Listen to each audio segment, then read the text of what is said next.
কারণে আমাদের এটা সরছে না।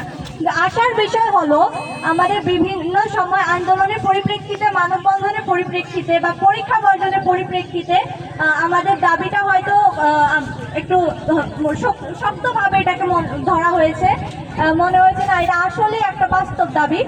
তো আমাদের 5 আগস্ট পরবর্তী সময় আমরা যখন এই বিষয়টা নিয়ে আবার মানববন্ধন করি, তখন আমাদেরকে আশা দেওয়া হয়েছিল যে এটা নিয়ে যথাযথ পদক্ষেপ নেওয়া হবে।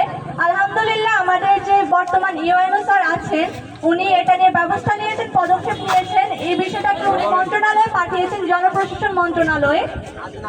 কিন্তু দেখা যায় ওরা এই জিনিসটাকে আমাদেরকে স্থানীয় সরকার মন্ত্রণালয়ের কাছে আবার পাঠিয়েছেন, যে বিষয়টা আসলেই একটা প্রয়োজনীয় বিষয় এবং দ্রুত পদক্ষেপ নেওয়ার জন্য।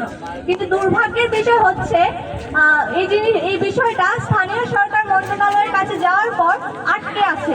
এই ফাইলটা কেন আটকে আছে? আমাদের একটা প্রজেক্ট ছিল, এখানে প্রায় 21 কোটি টাকার মতো যে প্রজেক্ট, একটা রিসাইকেল প্লান্ট করা হবে আধুনিকভাবে, বিজ্ঞানসম্মতভাবে এখানে একটা ব্যবস্থা গ্রহণ করা হবে আশেপাশের এলাকায়, যে এই ময়লাগুলো আর এইভাবে খোলা থাকবে না, এইভাবে খারাপভাবে থাকবে না, অস্বাস্থ্যকর অবস্থায় থাকবে না। কিন্তু দেখা যাচ্ছে এখন পর্যন্ত যথাযথ পদক্ষেপ আমরা দেখতে পাইনি। এখনো মন্ত্রণালয় আটকে আছে, স্থানীয় সরকার মন্ত্রণালয়। তো কেন প্রশাসন চুপ? আমরা কি এতই অবহেলার পাত্র? আমাদের কি আসলে কোনো দাম নেই? আমাদের শরীর স্বাস্থ্যের দাম নেই? তারা চায় না আমরা কি ভালো করে পড়ালেখা করি, আমরা একটু সুন্দরভাবে কলেজে আসি? কেন আজকে আমাদেরকে এই বৃষ্টির মধ্যে দাঁড়িয়ে থাকতে হচ্ছে? কেন আমাদেরকে বৃষ্টিতে ভিজে আবারও মানববন্ধনে নামতে হচ্ছে, অবস্থান কর্মসূচিতে নামতে হচ্ছে? আমরা চাই না এই জিনিসটা থাকুক, আমরা আর কষ্ট পাই। এখানে নতুন স্টুডেন্ট যারা এসেছে, তারা আসছে গত পরশু দেখে তারা অবাক। প্রথম দিনই তারা বলছে কলেজে আর আসা যাবে না, ক্লাস করা যাবে না, এই গন্ধ দিয়ে কিভাবে ক্লাস করে, এখানে তো আসলে কুকুর কামড়াবে, এখানে আসলে তো অসুস্থ হয়ে যাব।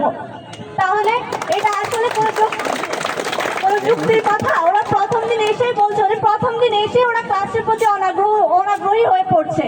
এটা তো আমরা চাই না। আমরা চাই আমাদের ছোট ভাই বোনেরা আসুক, ক্লাস করুক, একটা সুন্দর পরিবেশ পাক। কিন্তু তারা এই জিনিসটা থেকে তারা পাচ্ছে না। তারা এই জিনিসটা এখন আগ্রহী না ক্লাস করতে, শুধুমাত্র ভাগাড়ের কারণে। তারা শিক্ষার পরিবেশ থেকে মুখ তুলে নিচ্ছে, যেখানে অন্য সময় আমরা